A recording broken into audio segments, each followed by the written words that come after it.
start to wonder, are they going B? Are they rotating to C? Where are they going? And if someone gets aggressive on A to try to find that information, they could be in trouble. That said, Vac still has his dash, so he can afford to go for a little bit of an info play and bail out pretty quickly. Okay, well already we are going to be seeing this push coming in towards the A site. Cho already going to be left blinded, the paranoia coming in, and Vac just trying to maneuver himself round. Lots of counter utility already being expended, and it's the defenders just slamming them down. But BZT with the frenzy has found a couple back. Taijin left alone, 1 versus 3, trying to make a move around the side of the site, but it's Destrian to close things out, and it is going to look towards nolpenki. Boo always plays Omen, doesn't matter where they're at. Recently, he's just been pulling it out pretty consistently. The only change they make for Haven is a breach in instead of raise for Loudly, which I was saying earlier on. And I'm surprised that we don't see the same thing coming through from Need More DM. We spoke about it a couple of times, how Raze isn't really an agent that, oh, that's beautiful, that thrives particularly when it comes to Haven, just because of how difficult it is. It's so big, there's so many open spaces, and so it's very difficult to catch players in a corner they can't get out of consistently. That was beautiful by Vac, though, wasn't it? I mean, you see the benefit of the Jet there. He can continue to aggress even despite the slow being down. The pre-fire. Oh, there's 2 players, though. They've been baited in. Joe only good for 1. They know the breach was there as well. He's using his Aftershock to try and get out of there and keep them back for a moment while the rotates come through. Ooh. But Foda is able to shut him down with the shock arrows. And so we go into a 2v3. And it looks like Need More DM haven't quite made their mind up to commit towards the A site. Never mind, actually. They're just changing their avenue of approach, moving to long instead of short. Oh, Boo's in such a spicy position. He's coming round on the flank now. Vac is going to have to deny them, but as it was said yesterday, there's not really anyone else you'd want in these situations. The first operator shot connected, and with the Sova around the corner, it's going to be a tough take back him, but he whiffs. That's a first.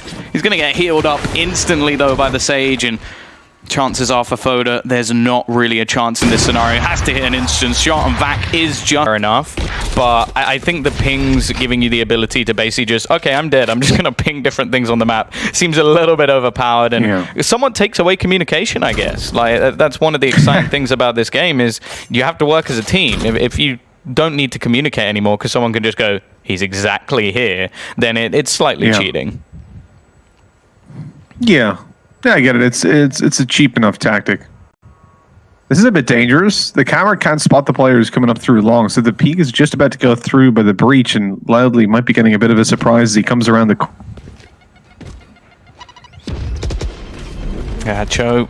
I like his utilization of these cams, but the dart has spotted Loudly. Cho still in the corner, but he actually loses the battle. The trades come back thick and fast, but it's still the offense that gain control of the A site. I feel like that's the site that a lot of teams seem to struggle to hold, especially when we saw Party Parrots play on the attacking side just a day or two ago. They were able to get a lot of entry through long, which, I'll be honest, I feel like that should be the tougher to take, if anything, especially with how open mid can be.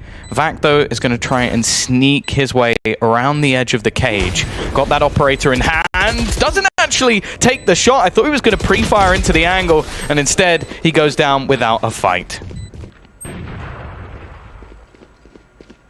Well, it's not gone well, has it? Loudly's gone immediately. Looks like he'll continue to be quiet. Oh, I love it. I absolutely love it. Barcode. He's got aggressive, but he's on the cam. He's being pushed down. He doesn't realize it. That's a free kill for Cho. Oh, man. The position he was in was so great. Cho didn't initially check it as he came around, but then he turned to see someone just sat on their phone. Ooh, Boo with 1. Paranoia goes out. It's not going to catch the players on site, so he's still in a bit of danger. That res is very dangerous indeed. But Destrian, he provides the covering fire to let Loudly come back alive. The Aftershock through, not going to fully cover the corner. That again comes back to what we've been saying a couple of times, complimenting the likes of Scream, having those great placements for Aftershocks. If that was a little bit more to the left, that would have forced the player in the open, and the round would already be concluded. I feel like that's what he's that kid that's just going to be doing something. The second he goes quiet, you know that there's a problem. It will be the flash in. Actually, Vac's just going to boost himself forward and find the opener onto Crazy Deer. There's nobody else even close to the action. It was a 3-man A stack initially.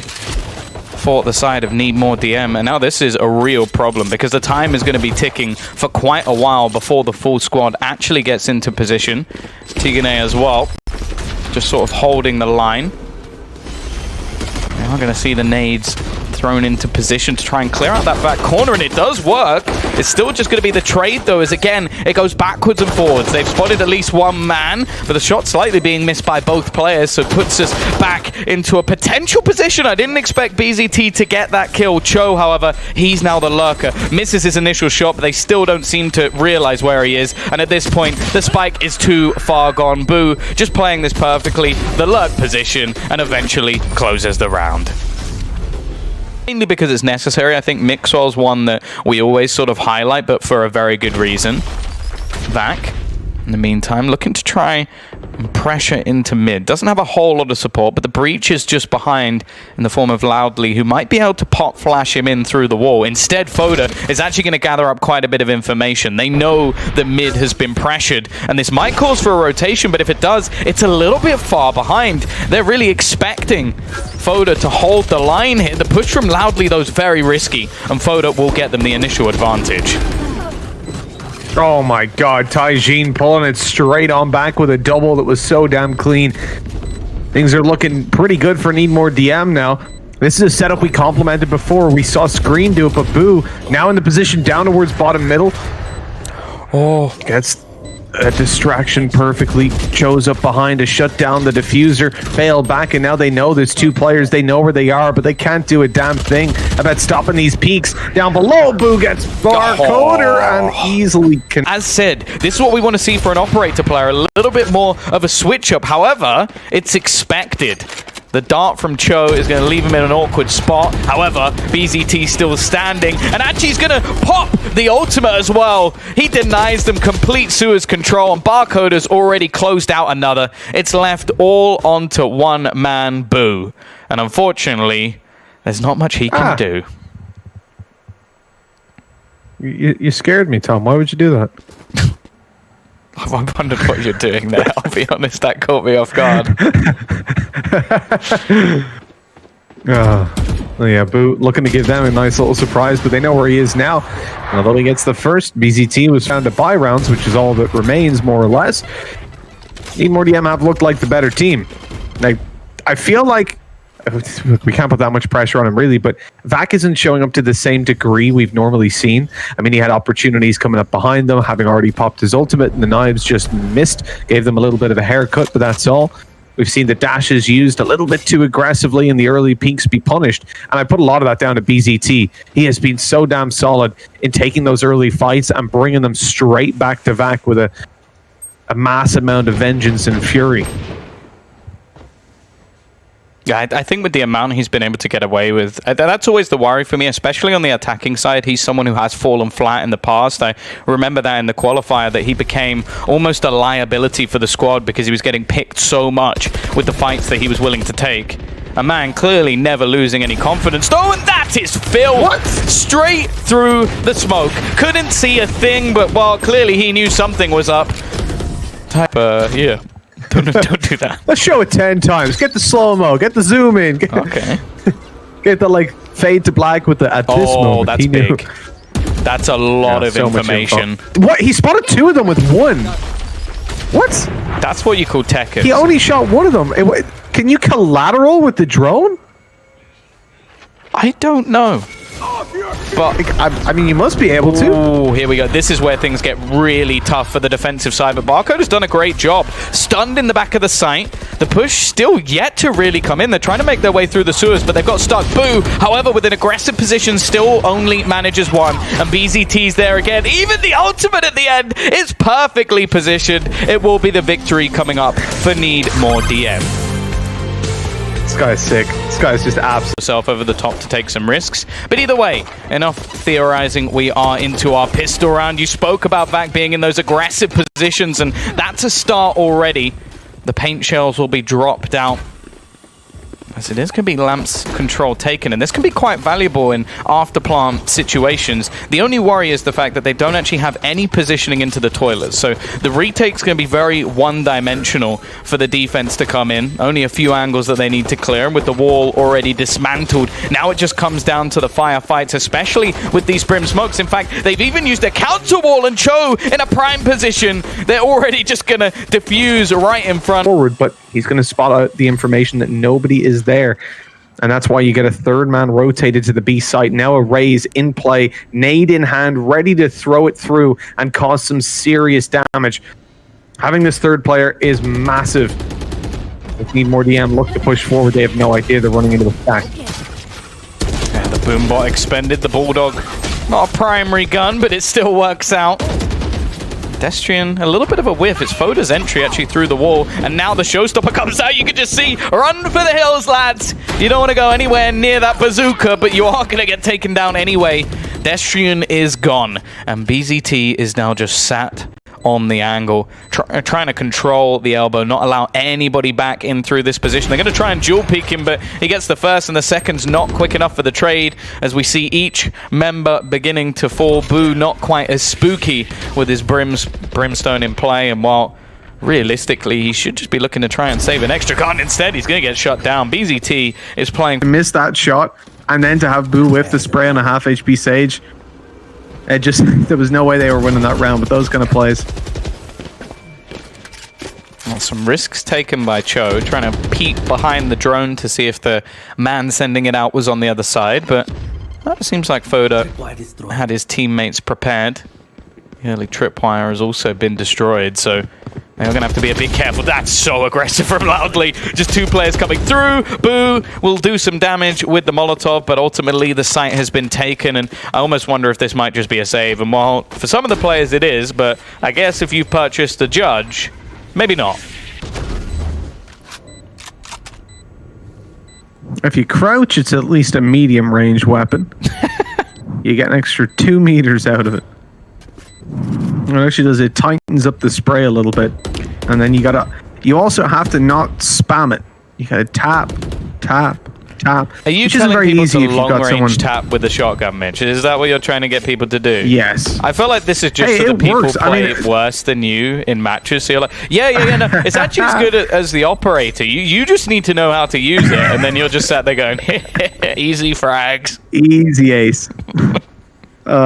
No, but not like it's something that you'll notice if you play Spike Rush enough, and when you come into those judges. Also, both operator players currently in the form of Vac and BZT. I was going to say we're on 12 kills, but unfortunately, BZT kills him before I can even finish the sentence.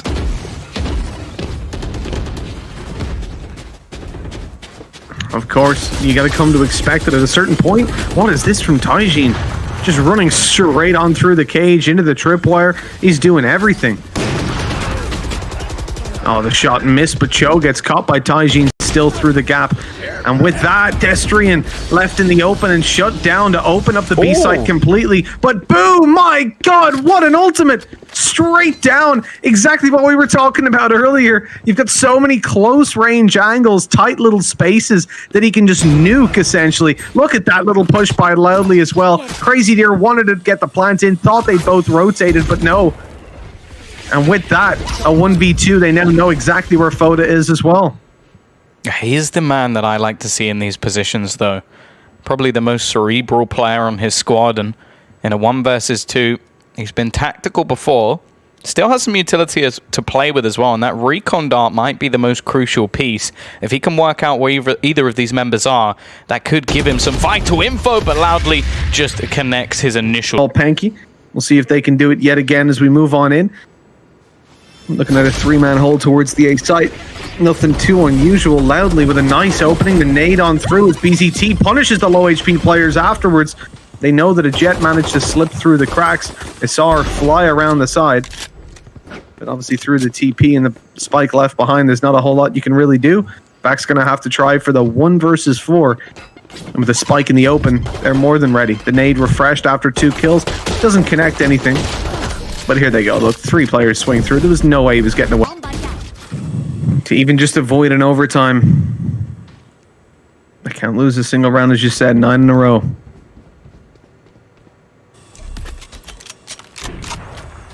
This round starts off nice and slow. nolpenki not wanting to give away the opening duels. BZT gets aggressive in the showers and shut down. They clean him up pretty quickly. Cam goes out to try and spot something as a kill comes back into favor of nolpenki yet again. Vac sniping down Taijin. And this is looking like they've at least come back into this one to play. Yeah, Boo again is going to be able to find a kill with his orbital strike. I believe that was in lamps, which I will say if you're deep in lamps, it can be one of the positions that's very difficult to escape from in time. But yeah, that's so valuable that he's been able to predict those sort of positions. And that's something I feel like we're seeing a lot more in this tournament. I will be honest, I got very bored of the, I'm going to bounce my molly on and then I'm going to use the orbital strike to deny the defuse. Like, it's cool, but it's sort of like that on train in CS where you used to bounce the Molotov off the door, and I was just like, I've seen that too many times. It's not exciting anymore. Can we have something else? So the fact that a lot of players are now just starting to predict positions, I think Angel does it to an excellent degree and even almost uses it. It is going to be a focal point of that round, and now going forward 12-5. They make that retake work. Credit to Foda as well, because he gets information but also stays alive for a ridiculous amount of time and is part of the team that actually manages to retake lamps as well, which in afterplant situations, if you don't have lamps, it becomes very awkward because you have to sit very far back and basically just play the time rather than just having multiple crossfires to actually hold on to the round. Here we go though. It is going to be a long take into B. Patient play coming up. Crazy Deer actually could be caught transitioning into a new position. He does have support of the cam of Barcoder, which is actually relatively far back, but gives angles into both long and hookah, which I think is beautiful. Yeah, it's a really nice cam. Thrown from on top of the site. Taijin tucked in the corner. They're not expecting this now. It's loudly already dropped, and there you go. Like, immediately running back as soon as they hear that BZT's popped. The show stopped. Okay, the wall goes across for Crazy Deer. I was wondering why they weren't looking for him. Barcode are able to pick up Boo, though. Being pursued at the moment. Jet up close, and it's missed. Vax completely whiffed that one, and that's going to cost them at 13-5 as Need More DM take the victory on Bind and 2-0 in the series.